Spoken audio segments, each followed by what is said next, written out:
Jaskyňa bola objavená v roku 1926, presnejšie to bolo 3. októbra.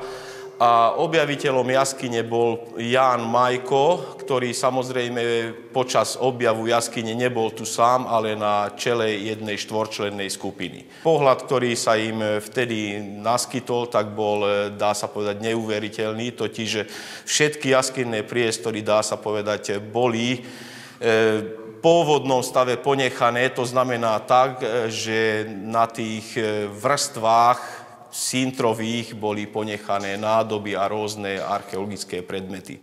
Celkovo ich bolo počas vykopávok, samozrejme sa robila inventár, tak celkovo ich bolo vyše 45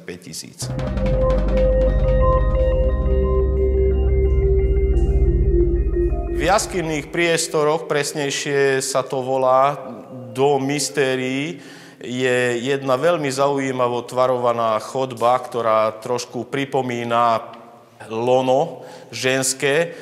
Samotnú chodbu nazývame aj lono Matky Zeme a v jednom bočnom výklenku toho lona sa nachádzajú unikátne jaskinné kresby, ktoré podľa datovania tie sú staré asi 6000 rokov a dá sa o nich ešte povedať to, že sú najstaršími známymi jaskinnými kresbami zo slovenských jaskýň.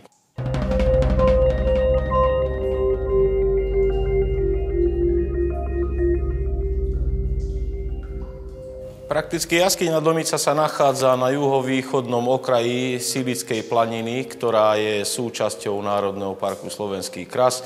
Dá sa o tom povedať, že v rámci Slovensko-Achteleckého krasu ide o najdlhší jaskinný systém a ľudia viac menej môžu to spoznať na základe pomenovania spoločného domicko-baradelský jaskinný systém.